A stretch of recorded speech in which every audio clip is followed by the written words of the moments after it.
Amazon FBA was supposed to be my dream business. And for a while, it was. I hit the milestones, I built the team, I chased freedom that everyone talks about, but instead of freedom, I built a machine I couldn't escape from. Then one day, everything changed. Not in the way you might expect. I didn't collapse overnight, but when it hit hard. If you're thinking of chasing the Amazon FBA success, you need to hear this before it's too late. And here is why I quit. What if I could tell you your entire Amazon business could be copied in just 3 clicks? Would you still build it? I remember the first time someone reverse engineered my entire Amazon storefront. I've been selling a niche brand of skincare products for a few weeks, and things were going really, really well. I was feeling optimistic about the future. Then one morning, I noticed something strange. A new seller appeared on one of my top listings. And at first I thought, maybe, no problem. This is someone coming along. But then I checked their storefront. They had all the same products as me. And all of a sudden, this niche brand that I was selling, all of a sudden,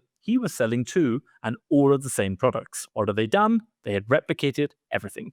The same supplier, the same product, and it wasn't a coincidence. It was a direct copy of what I was doing. They looked up my name on Companies House, they found my company name, and then basically they searched that on Google to find my Amazon storefront. And with a quick search, they then looked at every single product I was selling, right mouse clicked, searched it on Google, and found my suppliers. In just 3 clicks, they were selling the exact same products, competing on exactly the same listings, undercutting me by a few pence. And it wasn't just up against another seller. I was up against a carbon copy of my own business. And the real challenge, in the UK that is that speed and secrecy don't scale. If your strategy relies on no one noticing you, then you've already lost the game. You have to build a business where competition isn't a threat, it's part of the game. And unfortunately, where someone can copy your business in just 3 clicks by finding your store, copying it, this is one of the hardest things to deal with within the UK Amazon marketplace. There's a lesson I learned as part of selling on Amazon in the UK. Scaling a broken system doesn't fix it. It just breaks it even faster. When I first started, I was making around 10% net profit on most of my products. If we sold something for $100 or £100, I'd be making about £10. I'm pretty happy on that. And that's after all costs. And if we did 100,000 in sales in a month, I'd be making 10,000 profits. Pretty happy with that. The numbers made sense and it felt like I was on the right track. Steady margins, consistent sales, and I thought I'd found a formula I could scale. But then, as competition showed up, someone copied my entire catalog, sourced from the exact same suppliers, and undercut me by just a few pence, enough to win the buy box. What happened to that margin? Well, 10% quickly became 7, which quickly became 5, and then 3, and you can see where we're going. And before long, I was just breaking even. Still, I kept buying. I told myself, maybe I can outbuy them, outscale them. I can go bigger. I'll survive. So I borrowed money. I took Amazon lending. I used additional credit cards. I took out cash flowing loans to support my business, all to keep pushing forward,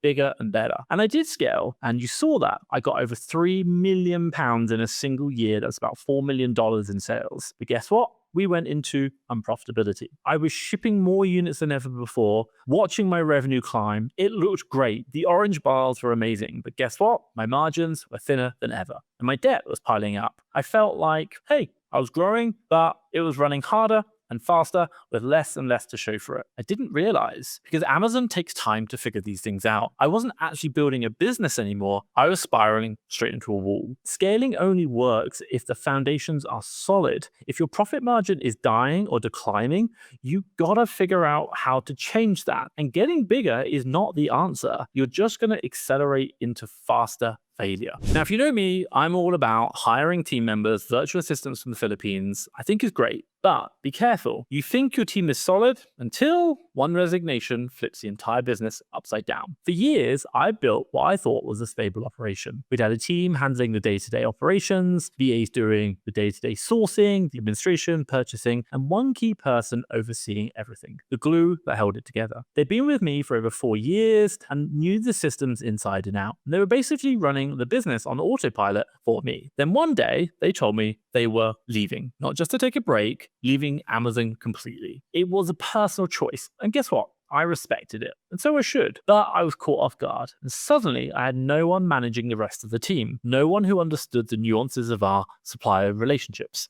our listings processes, and how we dealt with everything from our warehouse through to selling on Amazon and repricing. All of these little parts were just gone overnight. And just like that, me, who was growing other businesses, all of a sudden, I was pulled back into this business. I had to relearn those systems, take over the meetings, fix the problems, all while juggling everything else. FastTrackFBA, for example, and if you don't know, Amazon USA as well. It wasn't just stressful, it made me realize how fragile my entire operation was. It taught me this: if your business can't function without you stepping back in at a moment's notice, it's not really a business, it's a liability. It's a job. Stability isn't about having great people, it's about having great systems. People will leave. This is a fact. My God, you're going to die one day, but you need a plan for all of this. You need to cross-train your team, document what you do, refine and make it better. Don't build your business around one key person, no matter how good they are. And I've seen this time and time again. So learn that lesson. Now, in the Amazon game, everyone tells you to scale, but no one tells you what breaks when you do. And trust me, it does break. I used to think scaling was straightforward. Get more cash, buy more stock, basically hire more VAs to find you more stock to buy. Easy, right? Just pour fuel on what's already working, and for a while, it did seem like that. Look at my revenue charts. They were amazing. Sales are growing, the team was expanding, and everything looked good on paper. But then I hit the limits hard. My suppliers started pulling back, and some even cut me off entirely. One of our top suppliers basically messaged us, and we were spending, I think it was like £40,000 a month with this supplier, said, nope, you can't buy anything from us. And we basically were buying from them directly and many of their other websites as well. Almost overnight, the steady stream of profitable products started drying up. At the same time, I'd scaled my team, and that opened up a whole new set of problems. What was once a simple operation turned into chaos. VA started bringing drama, missing targets, missing days, not turning up, not reporting, and a few cases even selling deals to other sellers behind my back. Yes, it does happen, and the bigger your team, the more likely it is to happen. I wasn't focused on growing my business anymore. I was stuck managing people problems. And if anything, that took me away from even fixing the profitability problem. It was just managing people problems. What started as a lean, efficient operation started turning into a bloaty and messy hassle that just caused me stress. Scaling wasn't the solution to my problem. It became the problem. And the more money and the more people don't always mean you have more success. And if we define success as profitability, in my case, it was not that. In a cap market like the UK, and I say it because it's a lot smaller than the USA, the bottleneck isn't just scaling, it's control, focus, and maintaining the most important thing we should always be looking at, profit margins. And as I grew, I did not see those profit margins increase. If anything, I did more work for less money, which is a really common mistake that people make by scaling with staff. Now, Amazon sounds simple: buy low, sell high. But if it's that easy, why is everyone struggling to stay profitable? I used to believe Amazon was the ultimate simple business. You buy something cheap and you sell it for more, and the difference you get to profit, right? Wrong. I'll never forget the day I tried to get real answers to a simple question. How much money were we actually making this month? Not revenue, but actual profit. Not estimated profit, but actual profit that I get to keep. So after everything, I opened up Seller Central, I went through all the reports, and I downloaded the payouts, I scrolled through the reimbursements, I looked at the shipping fees, I looked at the inbound defects, removals, refunds, FBA fees, storage fees, lost inventory. Felt like a never-ending list of fees, you can probably guess, and I cross-referenced all that with our purchase history, our spreadsheets, and I checked what stock was still going to sit in Amazon's warehouse unsold, what was being returned. Still couldn't figure it out. Looked at QuickBooks. Still wasn't good. I even called my accountant and I asked them how much have we made, and they said it was not simple. There was a lot of work that had to be done, hours, if not days of reconciliation that need to happen. And that's when it hit me. This sounds like a simple business. It's not. Most people think Amazon is a volume game. Just do more, buy more stock, and sell more units. Scale. But if you don't understand the financial engine behind your business, scaling just means you're scaling a mess. You're moving more money, you're moving more people, but you're not getting to keep more of that. And that's the key thing that matters. And that moment forced me to step back. We stripped out the fluff, we rebuilt how we tracked business, and we focused on key metrics: sell-through rate, ROI, cash flow, purchase to sell time. We tracked them all daily, weekly, monthly. We stopped obsessing over the top line revenue numbers.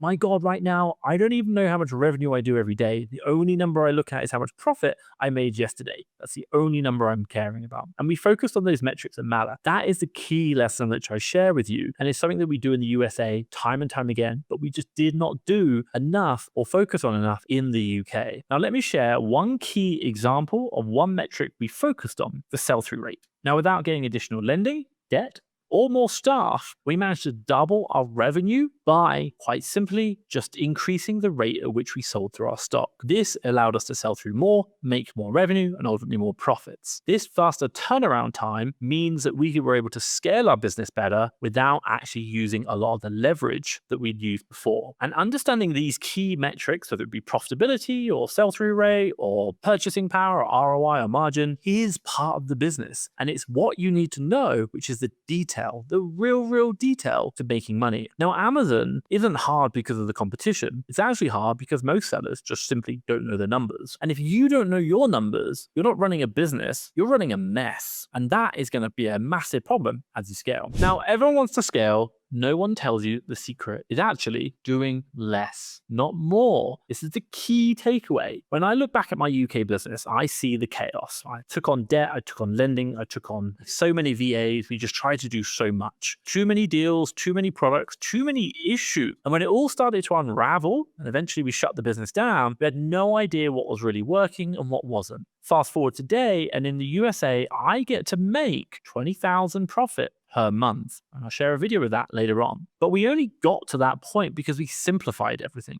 Right now, I only have 4 staff, 1 admin, 1 purchaser, and 2 sources. And that's it. We don't scale the headcount unless we absolutely need to. We sometimes test, but rarely do we actually keep them on. And it's usually on a trial basis. Now, we only operate in 1 or 2 categories and just a handful of brands. Our focus is on keeping stock levels just right. Not too much, not too little. Shipping fast, getting sold through, buying at good prices. It sounds boring, but it's insanely hard to do consistently right. And that's the point. We're not chasing new, we're not chasing exciting. We're refining what already works. And our entire operation right now runs on a few core KPIs. For example, we look at actual profitability, net profits every month. On a weekly basis, we look at gross profits every single week. We look at average selling price of all our products. We look at the gross margin of all those products. Then weekly, we also look at our spend of our VAs, estimated gross profit of those products, average selling price of the products the VAs are selling, and we also look at per VA how much profit they've generated. On top of this, we're also looking at turnaround time in our warehouse, or our shipping time to Amazon, and also how long does it take from the moment we buy a product to the moment it sells. If we can improve all of these metrics, which are super complex and boring, we can build a better business, which is much harder to compete against. We don't chase shiny new tools or wild growth strategies or even new marketplaces. We just optimize the machine we've already built. And yes, we still use debt, but only what we can repay from this month's profits. And if it stretches further than that, we don't take it. The game isn't really about doing more. It's about doing things right,